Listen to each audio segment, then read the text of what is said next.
नमस्कार, आप देख रहे हैं न्यूज 18 प्राइम। आपके साथ मैं हूं दीक्षा। न्यूज 18 प्राइम में सबसे पहले बात करेंगे कोरोना से वर्ल्ड वॉर की। जी हां, तेजी से दुनिया में पैर पसारते कोरोना का आंकड़ा 8 लाख के पार पहुंच चुका है। वहीं भारत में कोरोना से अब तक 41 लोगों की मौत हो चुकी है। फिर दिखाएंगे आपको कोरोना का मरकज कनेक्शन। तबलीगी जमात का मरकज कोरोना का हॉटस्पॉट के रूप में सामने आया है, जिसने अब तक कई लोगों को अपनी चपेट में ले लिया है। और सबसे आखिर में बात होगी पुलिस के उस अनोखे तरीके की जिससे लोगों को जागरूक किया जा रहा है। चलिए बात कोरोना अपडेट की। देश में कोरोना से अब तक 41 लोगों की मौत हो चुकी है। कोरोना मरीजों की संख्या 1400 का आंकड़ा पार कर चुकी है। पिछले 24 घंटे में 200 नए मामले सामने आए हैं। बिहार की बात करें तो बिहार में कोरोना के 4 केस आए हैं सामने। यूपी में मरीजों की संख्या 103 हो गई है। महाराष्ट्र की बात करें तो महाराष्ट्र में 72 नए केस सामने आए हैं और कुल संख्या 302 हो गई है।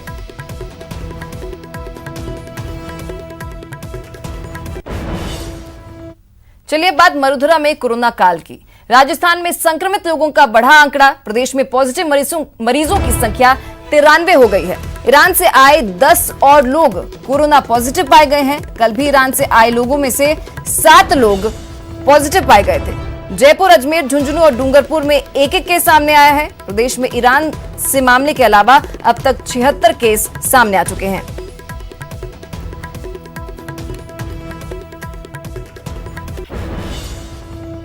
चलिए मैप के जरिए बताते हैं प्रदेश में कहां-कहां कितने केस हैं। राजस्थान में अब तक 93 पॉजिटिव केस सामने आए हैं।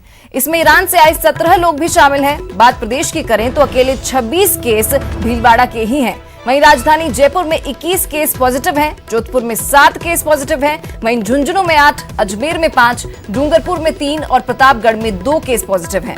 वहीं सीकर और पाली में एक पॉजिटिव केस दर्ज किया गया है। अगर ईरान से आए लोगों को हटा के बात की जाए तो प्रदेश में अब तक 76 पॉजिटिव केस सामने आए हैं। कोरोना का संक्रमण राजस्थान समेत पूरे देश में तेजी से फैल रहा है। न्यूज 18 राजस्थान आपसे अपील करता है कि सावधानी बरतें, सरकार द्वारा जारी गाइडलाइन को फॉलो करें।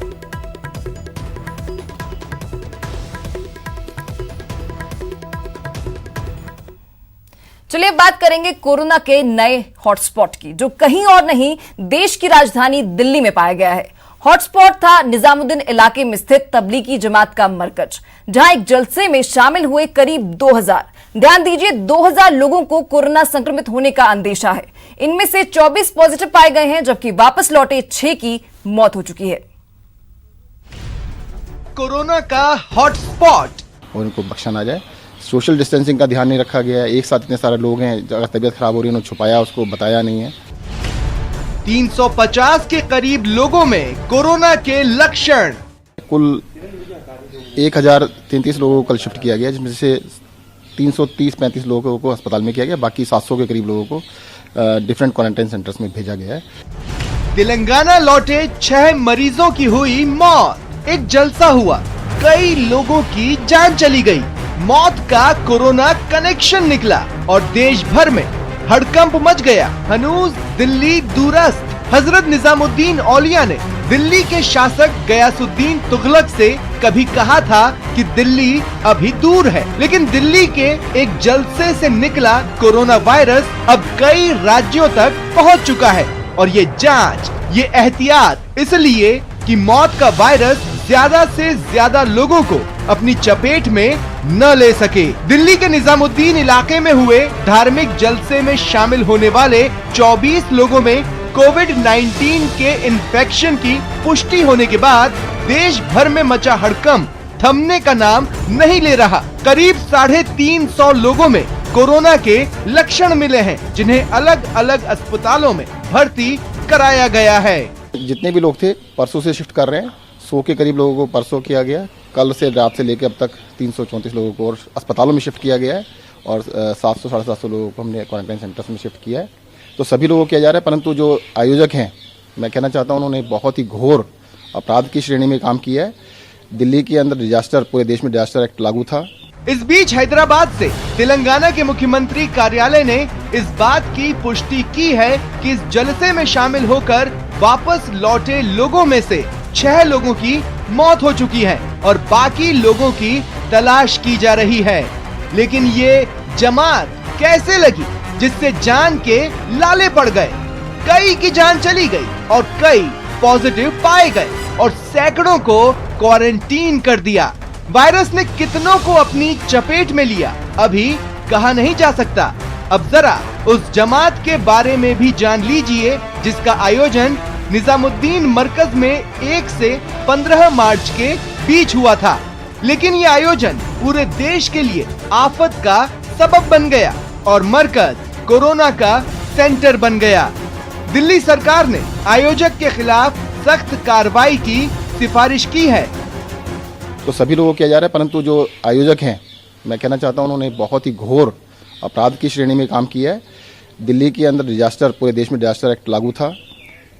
दिल्ली के अंदर कंटीजियस डिजीज एक्ट भी लागू था और 5 लोगों से ज़्यादा का कंजेशन, कोई भी फंक्शन अलाउड नहीं था। उसके बावजूद भी उन्होंने इस तरह का काम किया है। सरकार ने, मैंने खुद लिख के भेजा एलजी साहब को कि इनके खिलाफ सख्त से सख्त कानूनी कार्रवाई की जाए।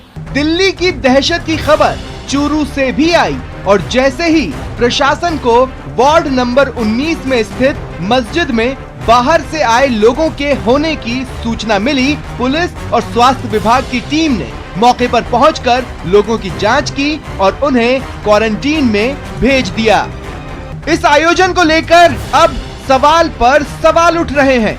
मरकज के जमात का कोरोना कनेक्शन सामने आने के बाद 4 राज्यों में खतरे की घंटी बज गई है। इस जलसे में यूपी, तेलंगाना, आंध्र प्रदेश, तमिलनाडु से ज्यादा लोग पहुंचे थे। आयोजन में शामिल एक के बाद एक शख्स की मौत से इन राज्यों को चिंता में डाल दिया है। हालांकि सभी राज्य अब इस मामले को लेकर ज्यादा अलर्ट हो गए हैं और जल्दी जल्दी से जलसे में शामिल हुए लोगों की जानकारी जुटा रहे हैं। न्यूज़ 18 राजस्थान के लिए चूरू से मनोज शर्मा की रिपोर्ट। तबलीगी जमात के मरकज मामले में क्राइम ब्रांच ने कार्रवाई की तैयारी शुरू कर दी है और मौलाना के खिलाफ केस दर्ज कर लिया है। हालांकि 21 मार्च को मौलाना मोहम्मद साद ये साफ कर चुके थे कि लोगों को लॉकडाउन के दौरान मस्जिद में ही रहना चाहिए। लेकिन आज हम आपको मौलाना मोहम्मद साद की वो आवाज सुनाने जा रहे हैं जिसमें वो लोगों से मस्जिद में जमा होने की बात कर रहे हैं। किया कि ये मौका मस्जिदों को छोड़ने और बिखरने का नहीं है। क्यों इस बात पर यकीन आ गया कि हम मिलेंगे तो बीमारी फैलेगी? इसका यकीन क्यों नहीं है कि हम आमाल की निस्बत पर जमा होंगे तो अल्लाह ताला इन हल्कों में फरिश्तों को नाजिल करेंगे और फरिश्तों के नुज़ूल से दुनिया के अंदर सुकून और राहत, क्योंकि आप जानते हैं कि फरिश्तों का नुज़ूल असल सकीना है। फरिश्तों का नुज़ूल असल सकीना है ना। तो मैंने अर्ज़ किया कि ये मौका मस्जिदों को छोड़ने और बिखरने का नहीं है।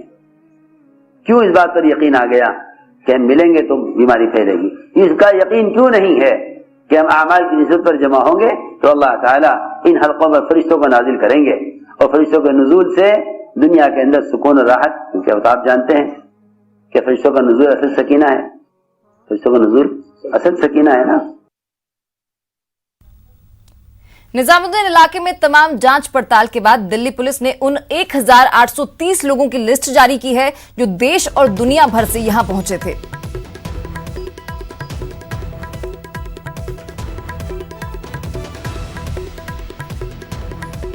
आप अपनी टीवी स्क्रीन पर ग्राफिक्स के जरिए वो संख्या देख सकते हैं जो दिल्ली पुलिस ने जारी की है। 1830 लोगों की लिस्ट जारी की गई है जिसमें विदेशी 281 लोग बताए गए हैं।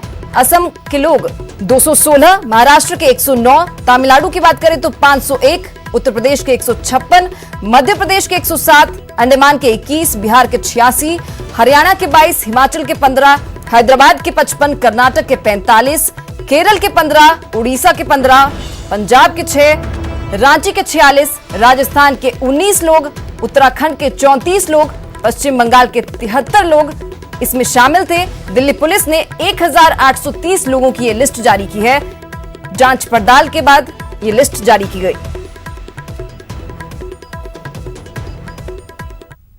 वक्त एक ब्रेक का, लेकिन आप सभी से न्यूज़ 18 फिर अपील करता है कि आप घर पे रहें, बाहर नहीं निकलें, लॉकडाउन को हल्के में मत लीजिए। इस वायरस को हराने का यही एक सबसे बेहतर तरीका है। इसलिए घर पर रहिए, सुरक्षित रहिए और दूसरों को भी सुरक्षित रखिए।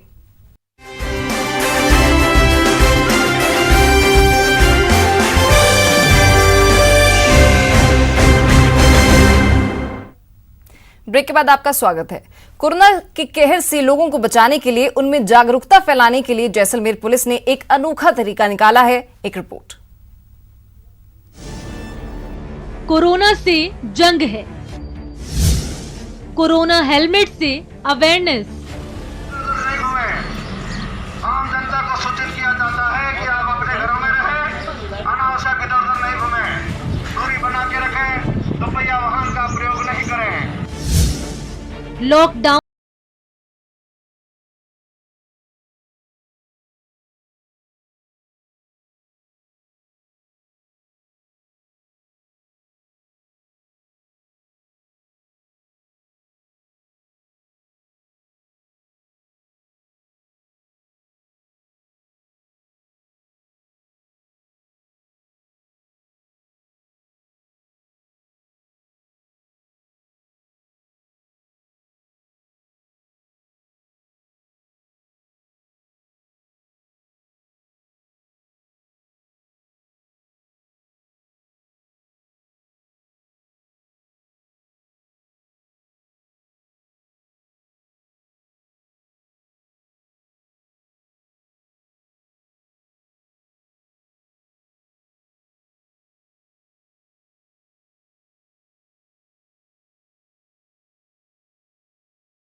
इसलिए अपील पर अमल कीजिए। अपनी और अपने अपनों की जान को जोखिम में मत डालिए। घर में रहिए, सुरक्षित रहिए। न्यूज़ 18 राजस्थान के लिए जैसलमेर से सिकंदर शेख की रिपोर्ट। पीएम मोदी ने रिलायंस की ओर से राहत कोष में योगदान पर ट्वीट कर मुकेश अंबानी और नीता अंबानी को धन्यवाद दिया है। पीएम ने ट्वीट में लिखा कि मैं मुकेश और नीता अंबानी जी को पीएम केयर्स में योगदान देने और कोरोना वायरस को हराने के लिए और उनके अन्य कार्यों के लिए धन्यवाद देता हूं। पूरी रिलायंस टीम कोविड-19 के खिलाफ लड़ाई में प्रभावी योगदान दे रही है, चाहे वो स्वास्थ्य सेवा हो या लोगों की सहायता करने में वो सक्रिय रहे हैं। तो प्रधानमंत्री मोदी ने रिलायंस की ओर से राहत कोष में दिए गए 500 करोड़ के योगदान को ट्वीट कर उनका आभार जताया है। पीएम ने लिखा कि मैं मुकेश अंबानी और नीता अंबानी को धन्यवाद देता हूं। रिलायंस की पूरी टीम कोविड-19 के खिलाफ लड़ाई में प्रभावी योगदान दे रही है, चाहे वो स्वास्थ्य सेवा में हो या लोगों की सहायता करने में रिलायंस की पूरी टीम सक्रिय रहे हैं। लॉकडाउन के बीच जियो यूजर्स के लिए बड़ी सुविधाएं, 100 मिनट टॉक टाइम और 100 एसएमएस फ्री। वैलिडिटी खत्म होने के बाद भी जारी रहेगी। Incoming calls UPI, ATM, SMS के जरिए भी कर सकते हैं रिचार्ज। 17 अप्रैल तक जियो यूजर्स के लिए ये सुविधा रहेगी। जियो यूजर्स के साथ हमेशा खड़ा रहता है जियो नेटवर्क।